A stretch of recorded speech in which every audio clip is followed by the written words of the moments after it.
Good Monday morning, cello bass friends. Welcome back to our third week of orchestra digital learning. If you're anything like me, you're probably getting a little bit weary. I know I'm a little weary of teaching to a camera. You're probably a little bit weary of being taught by a camera. This whole thing is just so strange, and I know that I'm starting to lose a little bit of motivation, a little bit of energy, but I promise you I'm going to do everything I can to dig deep and give you every bit of knowledge that I have for you as we move through the rest of this year. So this video gives you a little bit of information about Part B of Go Tell Aunt Rhody. Last week you worked on Part A and submitted a playing quiz over Part A. Thank you so much to those of you who did that on time. I wanted to tell you a couple of things about Go Tell Aunt Rhody just in general. Number one, the bow stroke.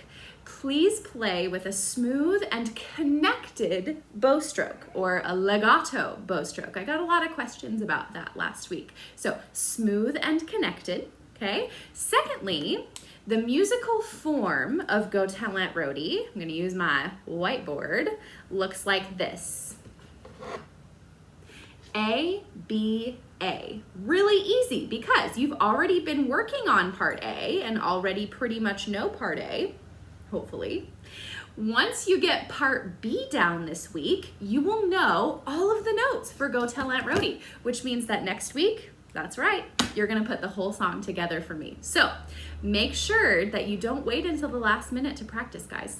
You need to practice this every day in order to be super successful on your quizzes that are due on Fridays. So let's talk about one quick little thing that we're going to change on our 2.5 line staff for Part B. So up here on my board, I'm going to write out the notes that we know so far on the 2.5 line staff.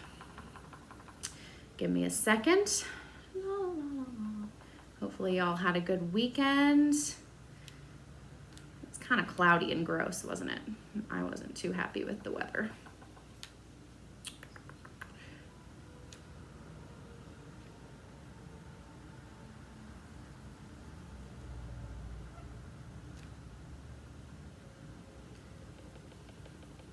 Okay, let's see this one later. All right, sorry, I had to get a little squished here.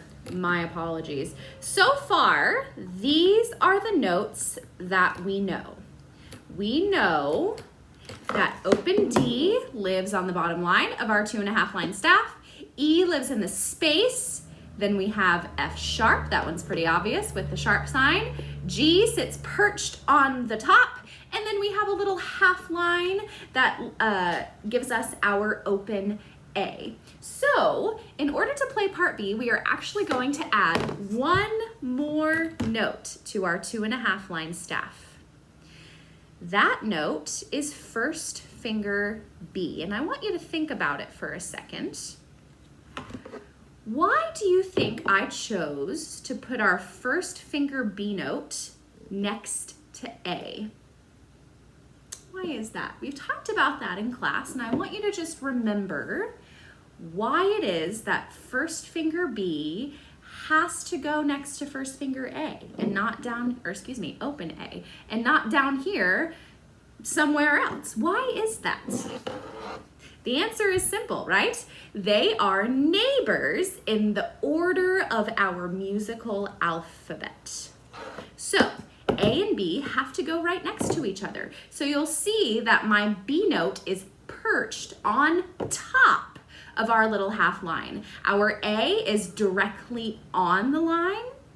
First finger B, or fourth finger B, if you're a bass, is sitting perched right on top of that little half line. So I'm gonna be posting 2 new sheets. This is a brand new reference guide to the 2.5 line staff now that we've added that first finger or fourth finger note, okay?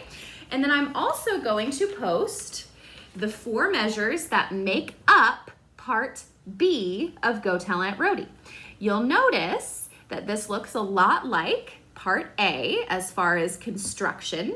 4 notes, 2.5, or excuse me, 4 measures, 2.5 line staff, all that stuff. In a minute, I'm going to post another video. It's going to be a practice video that goes through all of the measures. It'll help you really get them under your fingers and in your brain so that you can start preparing for the quiz that is due on Friday. So make sure you watch both of the videos, have these references in front of you, and you will be good to go.